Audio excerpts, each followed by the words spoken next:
Now, our first guests here this evening are the bewitching and beguiling actors Laura Pick and Sarah O'Connor, who star in the award-winning production Wicked. Deemed a great blockbuster musical by the Irish Independent, the spectacle is currently on tour at the Bordgosh Energy Theatre in Dublin. Sarah and Laura, you're very welcome to the 6 o'clock show. Hi, guys. Great to have you both. And Sarah, we'll start with you. For anyone who isn't a musical fan, will you tell us what the show is about?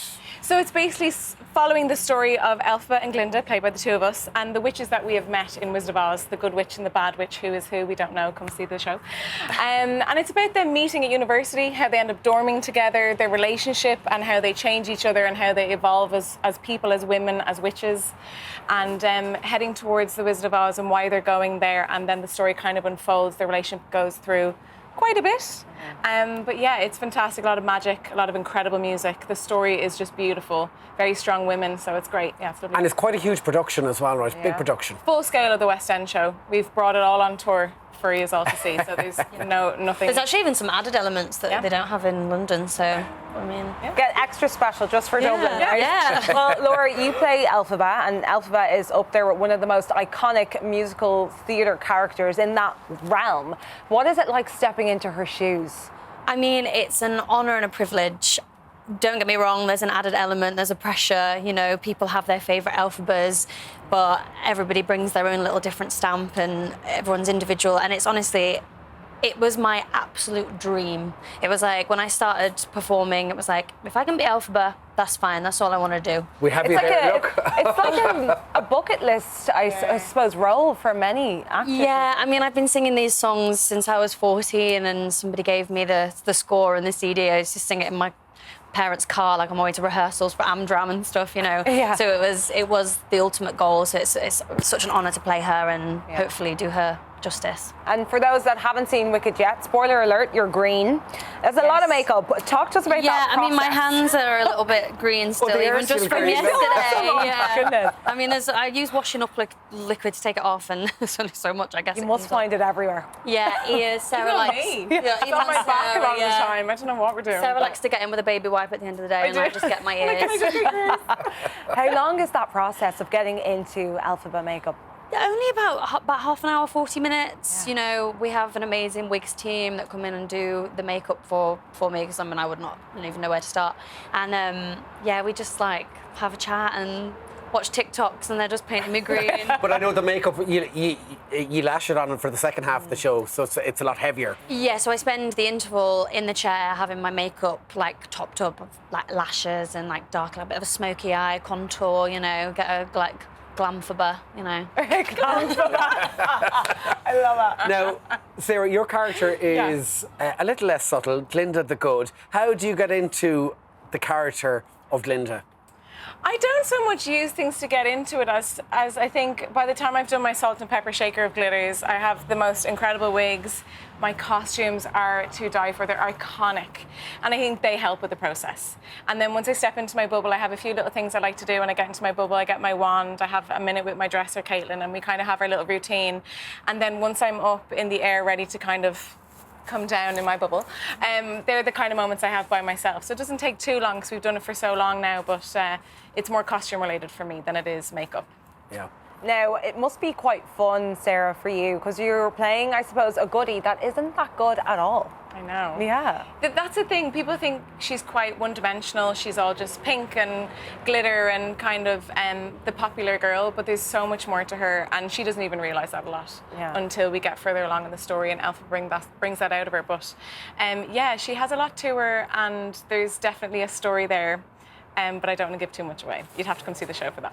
Now, Laura, I think you've such a cool role, because it's not in every West End show you get to do stunts. Like Defying Gravity, you're singing, belting, I should say, mid-air, levitating. What is that like?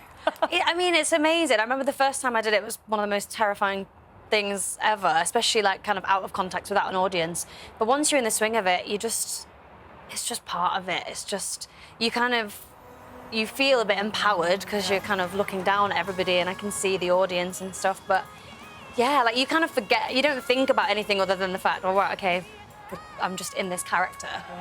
Yeah. Sarah, this is such a big moment for you because you're a local girl, you're a Luca girl, just out the road. I am, yeah. What's it like performing to a home Dublin audience? It's definitely a different level. Like coming home last week I thought it was going to feel one way and it even exceeded those expectations. The audiences have been completely on our side. Even just, being around the accent and going down to the stores and seeing all my favorite food, it's so nice. And being close to my family is just brilliant, and I've had and so you had much Mum and support. Dad down for the opening night. All of them were in. Yeah, the whole family was in, and it was super special. I had some friends in as well, which was gorgeous. And just you kind of know the audience are on your side. It's just that kind of energy I think I can feel from the audience. It's been really cool for it to. Yeah, for and it of to bring me course, home. that is where you met your now hubby. Yeah. Yeah, so you met him on the anniversary of the show. Yeah, so give Wicked's us a been in my backstory. life for a long, long Yeah. time. It's been very much a big circle getting Glinda. So we met at the 10-year anniversary. I was dressing on the show at the time. I used to work in wardrobe in between jobs acting after I did the commitments.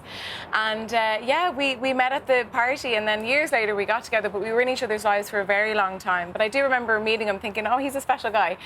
And That's but Sam.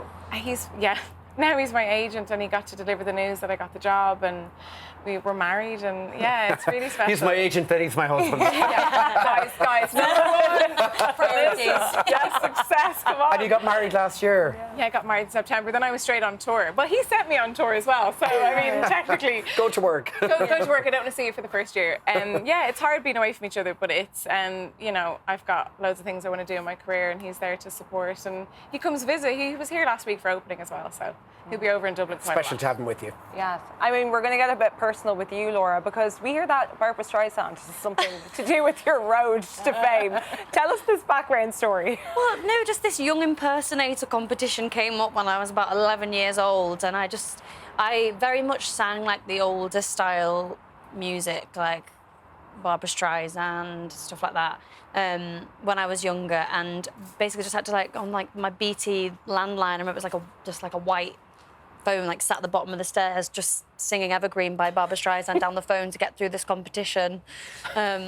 Competition that was sponsored by Haribo, so then I had to wear a bright yellow Haribo t-shirt and got A lifetime supply of Haribo. Yeah, which wasn't a lifetime supply. I don't have any left. I haven't seen one for Haribo. No, but yeah, I mean that was a great experience. Sarah, there's obviously a musical version, or movie version, pardon me, of the musical coming out in November. No added stress, no added extra pressure. Not really. They seem to be completely different entities because the film, we don't know anything about it. We're all so excited to see it as well. I know we'll probably all go as a group and watch it together. We have to. We're so excited to know what's going to be in the film because we've heard nothing. So it is different. But if it means people are coming in to see the musical more, then brilliant. Yeah. The more people that come see theatre, the better. And And of they course, can find Ariana their love for it. Grande, Cynthia Erivo. Not big shoes at all. Big shoes, no problem. But the more Wicked fans, the better. Laura, Sarah, it's an absolute pleasure to have you on. Congrats on your roles. Yes, thank you so much for joining us here this evening. Thank you. All right, for more information and tickets to see Wicked, please visit portgoshenergytheatre.ie/Wicked. We look forward to that one now. Coming up next, Malahide woman is raging. She didn't get a spot at the Olympics. We're back in 3.